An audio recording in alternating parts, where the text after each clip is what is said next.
આપણે આમ તો એને આપણી તળપદી ભાષામાં લૂંટીએ એવું કહીએ તો આવા ખજાના ઉપર આપણને આપવાના છે, આપણે જેની રાહ જોઈ રહ્યા છે. અને સારું માર્ગદર્શન, થોડો ઘણો સમયનો આગા પાછું થાય તો બધાને વિનંતી છે કે કોઈ સ્થાન છોડીને ન જાય, પોતાના મોબાઈલ પર સાયલેન્ટ રાખશે. હું આપણા પરમ પૂજનીય શ્રી મહાદેવ પ્રસાદ મહેતા, ડૉક્ટર મહાદેવ પ્રસાદ મહેતાને વિનંતી કરીશ કે એ પણ આજના કાર્યક્રમમાં પોતાનું ઉદ્બોધન આપશે.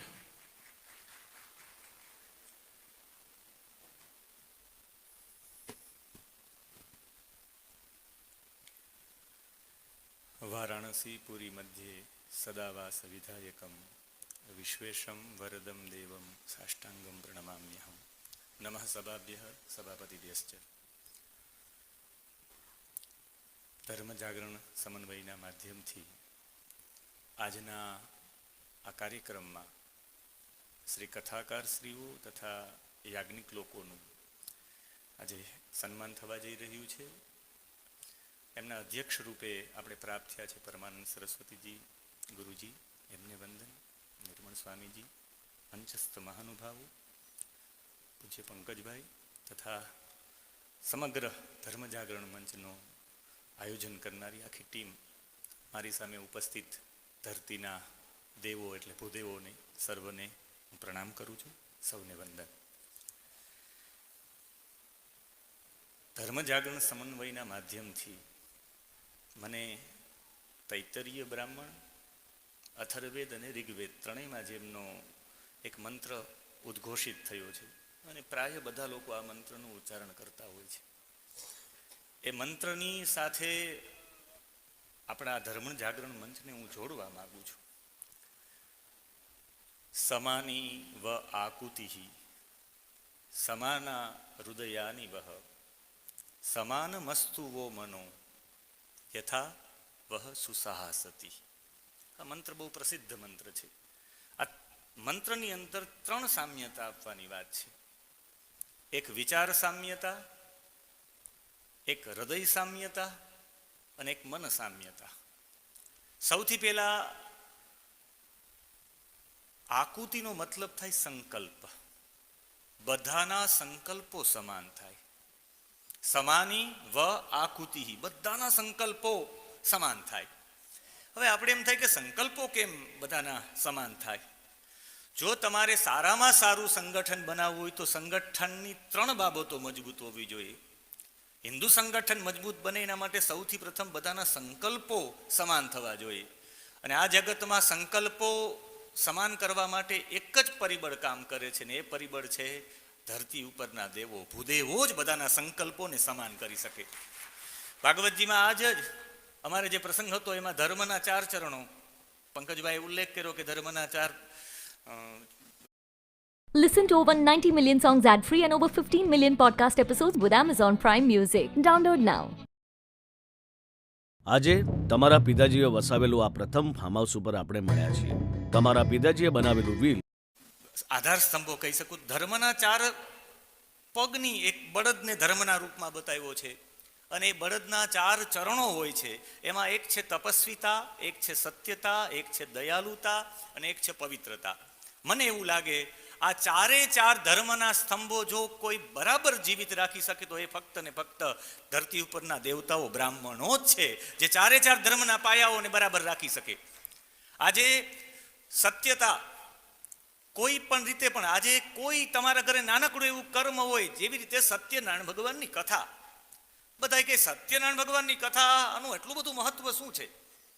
પણ એટલું હું ચોક્કસ કહી શકું કે સત્યનારાયણ ભગવાનની કથાના માધ્યમથી એક સૌથી મોટો મેસેજ જાય. હું દર પૂર્ણિમાના દિવસે લગભગ 100 જેટલી કથાઓ મેં અહીંયા પ્રભાસ તીર્થમાં ભાલકેશ્વર ભગવાનને દર વખતે કથા સંભળાવું, દર વખતે અલગથી એનો દ્રષ્ટિકોણ આપું. તો એ કથાઓ કરતાં કરતાં મને એ ખ્યાલ આવી ગયો, એ કથાના માધ્યમથી એટલું સમજી શકાય કે એક કઠિયારો, એક ભીલ જાતિનો વ્યક્તિ, એ પણ શતાનંદ નામના બ્રાહ્મણને ત્યાં કથા થતી હોય તો એના ઘરમાં પ્રવેશ કરી પ્રસાદ લઈને બ્રાહ્મણ દેવતાને પૂછી શકે. આનાથી મોટી સમરસતા બીજે ક્યાં હોઈ શકે? સમરસતાનું સૌથી મોટું ઉદાહરણ સત્યનારાયણ ભગવાનની કથા છે. એ દિવસે બ્રાહ્મણ કહે, નિયમ છે પહેલા અધ્યાયમાં, એ દિવસે સંપૂર્ણ સત્ય બોલવું, એ દિવસે આખો દિવસ ભગવાનનું સ્મરણ કરવું, આજુબાજુના લોકોને બોલાવવા, સવાયા ભાવથી બધું કરી અને બધાને વિતરણ કરવાનું. સત્ય નારાયણ ભગવાનની કથામાં જ એક આધાર સ્તંભ ઊભો થઈ ગયો જેનું નામ છે સત્યતા. આખો દિવસ એ ખોટું ન બોલી શકે. સત્યનારાયણ ભગવાનની કથા સાથે જોડાયેલો છે. એક આધાર સ્તંભ બ્રાહ્મણ દેવતાએ એમનમ સ્કિલ ડેવલપમેન્ટ કૌશલ્ય એમનમ ઊભું કરી દીધું એની અંદર, એ ખોટું જ ન બોલી શકે. બીજું કૌશલ્ય એની અંદરથી પવિત્રતા, સબાહ્યાભ્યંતર શુચિ, એને બહારથી પણ પવિત્ર કર્યો, આંતરિક પણ પવિત્ર કર્યો. શ્રવણ કરવાથી બીજું કંઈ પ્રાપ્ત થાય કે ન થાય, પણ તમે સતત ને સતત કથાઓ શ્રવણ કરો તો આંતરિક પાવિત્ર્ય ઊભું થઈ જાય છે. બ્રાહ્મણોએ બીજું જગતમાં જે કંઈ કર્યું હોય કે ન કર્યું હોય, પણ આંતરિક પવિત્રતા ઊભી કરવાનું કાર્ય બ્રાહ્મણોએ કર્યું છે. અંદરથી અત્યારે જે જગત જેટલું પવિત્ર છે એ પવિત્ર શ્રવણના માધ્યમથી આંતરિક સફાઈ કામ કરવાનું કામ કર્યું છે. હમણાં જ હું કથા કરીને આવું છું, પોરબંદરથી ધોબી સમાજની વચ્ચે કથા હતી. રજકમ કશ્ચિદાયાંતમ રંગકારમ ગદાગ્રજ, ભાગવતજીમાં છે. મેં એમને કહ્યું કે ધોબી સમાજના માધ્યમથી મેં એ લોકોને કહ્યું કે તમે તો સૌથી મોટી સેવા કરી છે. કોઈના કપડાની ઉપરથી દાગ દૂર કરવા એ કંઈ સામાન્ય વસ્તુ છે? અમારા હિન્દુ સમાજનું તમે સૌથી મોટું ગૌરવ છો. તમે લેશ માત્ર પણ એવું વિચારતા નહીં કે અમે અછૂત છીએ, અમે દૂર છે. તમે સૌથી વધારે, ભગવાન કૃષ્ણએ તમારી પાસે વસ્ત્રો માંગ્યા હોય તો બીજું શું આગળ કહેવાનું? ભગવાન વસ્ત્ર માગે. તમારી સ્વચ્છતા કેટલી હશે, તમારું જીવન કેટલું પવિત્ર હશે. એટલે પવિત્રતા ઊભું કરવાનું કામ, બીજો સ્તંભ સત્યતા, પછી પવિત્રતા. પવિત્રતા ઊભો કરવાનું કામ પણ બ્રાહ્મણોએ કર્યું છે. એના પછી તપસ્વિતા. તપસ્વિતા એટલે 3 કલાક તમે તમારા ઘરે બેસી ન શકો, બાકી બ્રાહ્મણ દેવતા યજ્ઞ કરવા આવે. યજ્ઞ દ્વારા 5 તત્વોની શુદ્ધિ છે. 5 પૃથ્વી, જલ, તેજ, વાયુ, આકાશ, આ બધા પ્રત્યે કાર્તજ્ઞ ભાવ અર્પણ કરવો હોય, કૃતજ્ઞતા અર્પણ કરવી હોય તો યજ્ઞ સિવાય બીજું કોઈ માધ્યમ જ નથી. અત્યારે મોટા ભાગના લોકો કમેન્ટો લખે છે કે આ ભાઈ સીમંત કરવાની શું જરૂરિયાત છે? સીમંત નહીં કરીએ તો ગલુડિયાનો જન્મ થશે. પણ મારે એ લોકોને કહેવાનું છે કે અમારો એક પણ સંસ્કાર એવો નથી જેની અંદર વિજ્ઞાન ન હોય. અમારી એક પણ પદ્ધતિ એવી નથી જેની અંદર વિજ્ઞાન ન હોય. 7મ 8મમાં ખાલી વાસી જમાડીને અમારે B12ની વૃદ્ધિ તમારામાં કરી નાખવી છે. જેને આપણે એક રીતે જોઈએ છે કે જ્યારે સીમંત હોય, સીમંત એટલે શેથો થાય. આ શેથાના ભાગથી લઈને નાભી સુધી, જ્યાં બાળક ગર્ભમાં હોય ત્યાં સુધી એ બાળકને એમના મસ્તક ઉપરથી, ઉંબરાની ડાળખી મસ્તક ઉપરથી ઓમ ભૂહુ વિનયામી, ઓમ ભુવર વિનયામી, ઓમ સ્વર વિનયામી મંત્રો બોલી અને ગર્ભનું રક્ષણ થાય એવી કલ્પના છે. ગર્ભાધાન સંસ્કારની અંદર 3 દિવસ સુધી, ગર્ભાધાન સંસ્કાર કરતા પૂર્વે એ નિમક વિનાનું જમે, ભૂમિશયન કરે, એના શરીરની તમામ નકારાત્મક ઓરાઓ નીકળી જાય ને સકારાત્મક ઓરાઓ પ્રાપ્ત થાય, એના માટેનું આ કાર્ય કરે છે. મને હમણાં સંસ્કૃત ભારતીના કાર્યક્રમમાં પૂજ્ય મુક્તાનંદ બાપુને ત્યાં બોલવાનો મોકો મળ્યો, ત્યારે હું બ્રાહ્મણો વિશે બોલ્યો હતો. તો સંસ્કૃત ભારતીનો કાર્યક્રમ, પણ મેં ઓચિંતા જ બોલ્યું. બ્રાહ્મણો વિશે હું બોલી ગયો. બ્રાહ્મણો વિશે કંઈ બોલવાનું હતું નહીં, પણ મારા હૃદયમાં, હું પણ એક કર્મકાંડી રહ્યો, એટલે કર્મકાંડનું હૃદય રહ્યું એટલે તત્કાલ મારા હૃદયમાંથી કર્મકાંડનો ભાવ નીકળ્યો. હું ત્યાં બોલ્યો, ભારતની અખંડતા આજે રહી હોય તો એનું સૌથી મોટું યોગદાન કર્મકાંડી બ્રાહ્મણોનું છે. કર્મકાંડી બ્રાહ્મણોનો હોત તો ભારત અખંડ ન હોત અત્યારે જેટલું છે. મને બતાવો ભારતના 4 ખૂણામાં, તમે બદ્રીનાથમાં જાઓ, ઉત્તરમાં જાઓ, તમે પૂર્વમાં જાઓ, પશ્ચિમમાં જાઓ, કે પછી તમે દક્ષિણમાં જાઓ કે રામેશ્વરમાં જાઓ, ગમે ત્યાં જાઓ તો ભાષાઓ અલગ અલગ છે, રીત રિવાજ અલગ અલગ છે. પણ જો તમારે અખંડતા જોવી હોય તો કર્મકાંડના માધ્યમથી અખંડતા જોઈ શકો. ત્યાં પણ કલશસ્ય મુખે વિષ્ણુ ગવાય, અને ગુજરાતના છેવાડાના ગામમાં પણ કલશસ્ય મુખે વિષ્ણુ જ ગવાય. હજારો શ્લોકો બનાવી શકાય પણ એ જ બોલાય. વેદોમાં અનેક મંત્રો છે. મેં કર્મકાંડમાં એક ઉપચારના 10 મંત્રો કંઠસ્થ કર્યા હતા. કે પય દૂધનો મંત્ર આવે, અસ્ય પ્રતનામ અનુદ્યુતગું શુક્રન દૂધુહરે અરહયઃ પયઃ સહસ્રા મૃખિમ પયસો રૂપમ દધ્યવાતનો એક ઉપચાર ઉપર 10 મંત્રો બોલી શકાય. પણ બ્રાહ્મણો ચાંદલો કરવા જાય ત્યારે સ્વસ્તિના ઇન્દ્રો જ બોલે. આપણે એમ થાય કે આ મંત્ર એક જ આવડતો હશે. ના, બ્રાહ્મણોને એવા હજારો મંત્ર આવડે છે. પણ ભારતની અખંડતા કર્મકાંડના માધ્યમથી રહે એના માટેનો પ્રયાસ છે બ્રાહ્મણોનો. બધાની કેવી રીતે ભારતની અખંડતા રહે, કમસે કમ કર્મકાંડના માધ્યમથી તો રહે, બીજા એક પણ માધ્યમથી રહી ન શકે. અને કર્મકાંડના માધ્યમથી જોડવાનો પ્રયત્ન કર્યો છે બ્રાહ્મણોએ સતત. મને આજે જ મેં મહાભારતનું ઉદાહરણ આપ્યું. કથા છે મહાભારતમાં ભરદ્વાજના પુત્ર યવક્રીતની. એનું મૃત્યુ થાય, ઉર્વાવસુ ને પરાવસુની કથા છે. હું કથામાં લાંબો વિશેષ નહીં આપને લઈ જાઉં, કારણ કે સવારના ભાગમાં હું અહીં કથા કરું જ છું, એટલે મારે અહીંયા કથા કરવાની જરૂરિયાત નથી. પણ એટલું ચોક્કસ કહીશ કે આ બધા જે ભૂદેવો પધાર્યા છે, પુરંજનનું એક આખ્યાન આવે. પુરંજનના આખ્યાનમાં એવું કહેવામાં આવે કે જ્યારે પુરંજન અને એનો મિત્ર વિજ્ઞાત બંને જાય ત્યારે એક સ્ત્રી 9 દરવાજાવાળા નગરમાંથી એક સ્ત્રી બહાર આવે. એની સાથે 10 સેવકો હોય. એ 10 નાયિકાઓના પતિ હોય. એ 10 સેવકો હોય તો 10 ઇન્દ્રિયોની વાત છે. પણ મને કહેવાની ઈચ્છા થાય કે અહીંયા બેસેલા એક ભૂદેવ, એક બ્રાહ્મણ દેવતા, એક યાજ્ઞિક, એક પુરોહિત, એક કથાકાર, હજારો લોકોના સંપર્કમાં છે. આપણી સામે લાખો લોકો અત્યારે બેઠા છે, એવું આપણે સમજવાનું.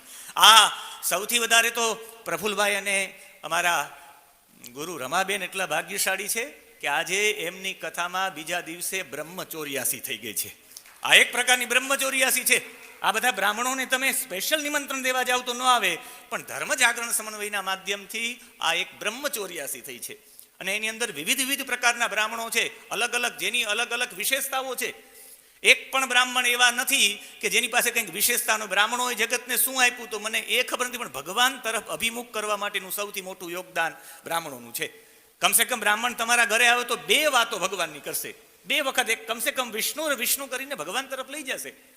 સત્યતા, સૌથી પ્રથમ સંકલ્પ, આપણા બધાનો આકુતિ સંકલ્પ, આપણા બધાનો વિચાર એક કરવો હોય તો એક કરવા માટે સૌથી મોટું યોગદાન કોઈ આપ્યું હોય તો બ્રાહ્મણો આપ્યું છે. વિચાર સામ્યતા. આજે બધાના વિચારો એક સરખા છે. ધર્મ તરફ અભિમુખ કરવા માટે પણ બ્રાહ્મણોનું યોગદાન છે. અને આજના આ દિવસે સત્યનારાયણ ભગવાનની કથાના માધ્યમથી એને તપસ્વીતા 3 કલાક તમે તમારા ઘરે બેસી ન શકો, બાકી યજ્ઞના માધ્યમથી બેસી શકો. અને એક વખત આજના સાંપ્રત સમયમાં યજમાનોને આપણે જરૂરિયાત પડશે. હું તો કહું, આ ધર્મ જાગરણ સમન્વયે જે કાર્યક્રમ કર્યો, આવા કાર્યક્રમો મહિનામાં એક વખત થતા રહેવા જોઈએ. બધા મળવા જોઈએ, વિચારોનું આદાન પ્રદાન થાય. તમારી પાસેની 2 વાતો છે, 2 વાતો મારી પાસે મળે, મારી 2 વાતો તમારી પાસે મળે, અને આપણે હજારો લોકો સુધી મેસેજ પહોંચાડી શકીએ.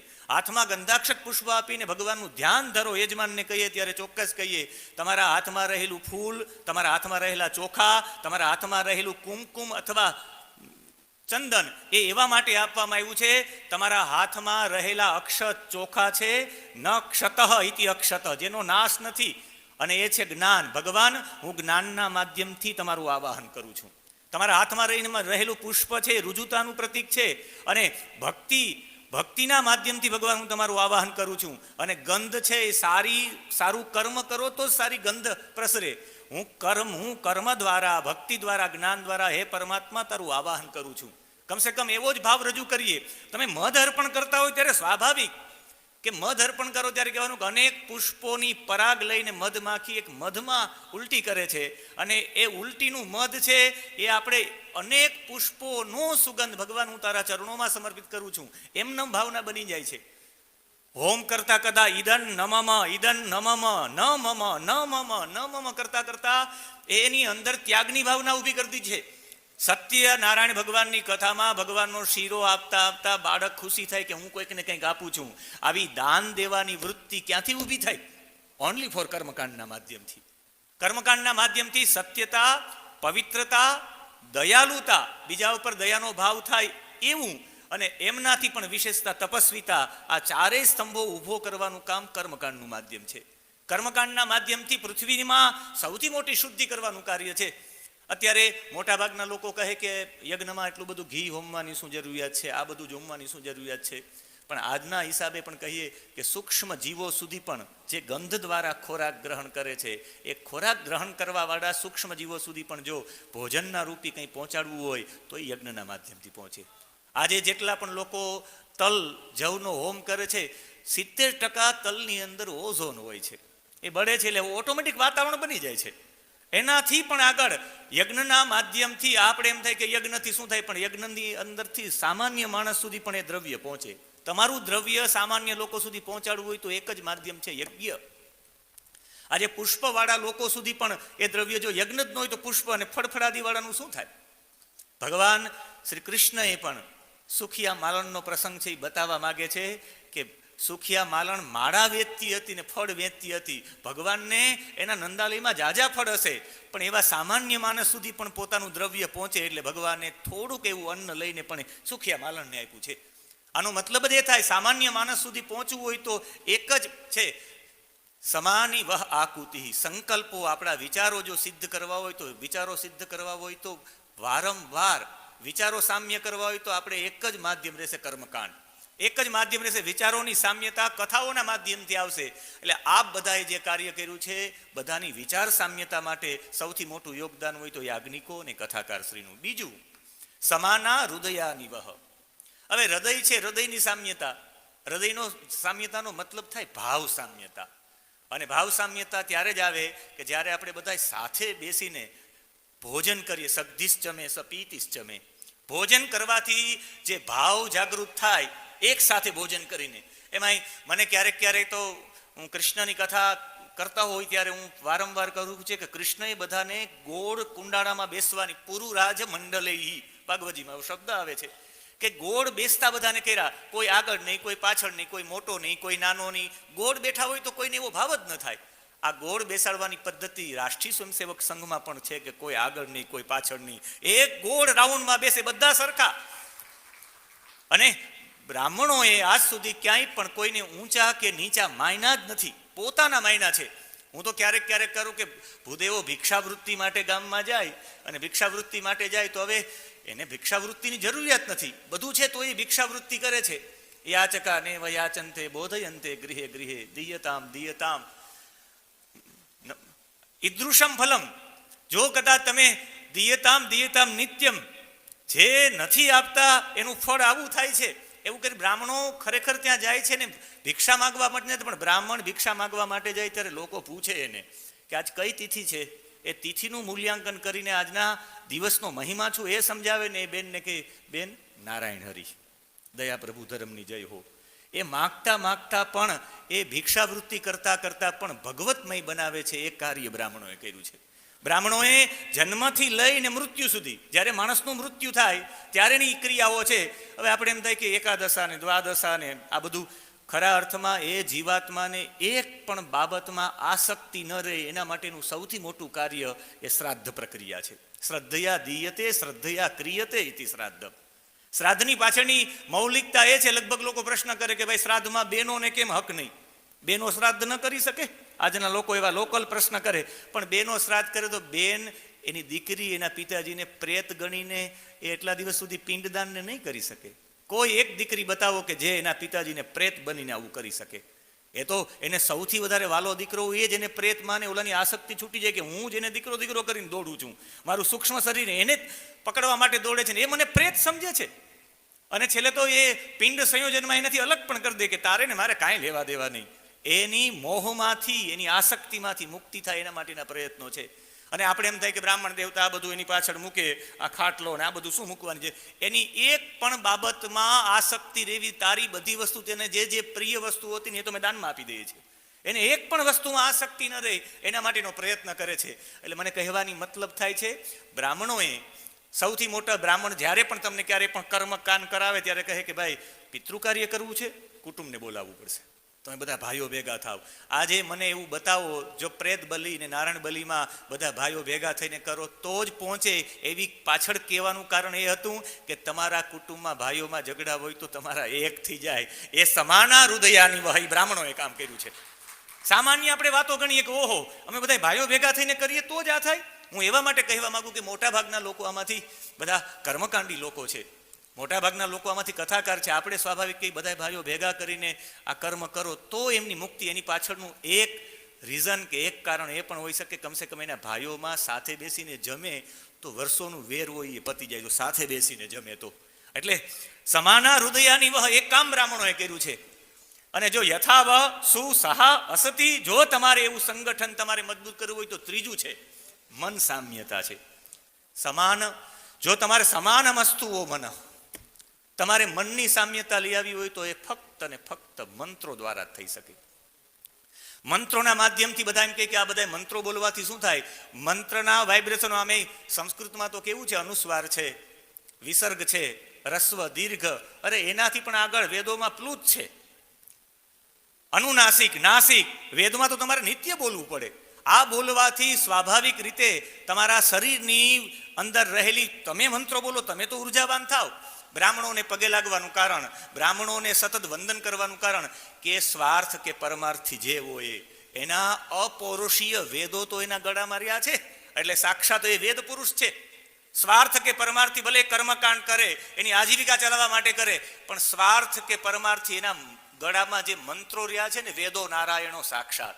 જો વેદને નારાયણ સમજતા હોય તો વેદને ગળામાં રાખવા વાળો પણ નારાયણ જ છે, અને એ નારાયણ છે તો એની પૂજા થવી જ જોઈએ. એટલે દ્વારકાધીશ ગર્ગ સંહિતામાં અંતે મારી વાણીને વિરામ કરતા પૂર્વે અધ્યાપી શ્રૂયતે ઘોષો દ્વારવત્યા અર્ણવે હરેહે અવિદ્યો વા સવિદ્યો વા બ્રાહ્મણો મામ કીતનું. દ્વારકાધીશ કહે કે ભણેલો હોય કે અભણ હોય, બ્રાહ્મણ મારું શરીર છે. એવા માટે કહે છે કે બ્રાહ્મણે પૂર્વથી આજ સુધી બ્રાહ્મણોએ પોતાની આજીવિકા માટેની ચિંતા જ નથી કરી.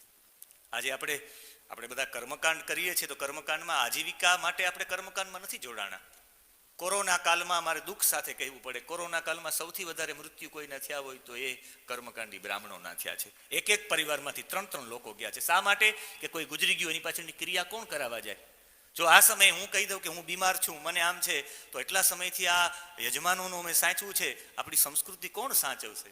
અને એનું કર્મ કરવા ગયા ને એમને કોરોના થયો ને એના મૃત્યુ થયા. એવા 1,000 દાખલાઓ છે.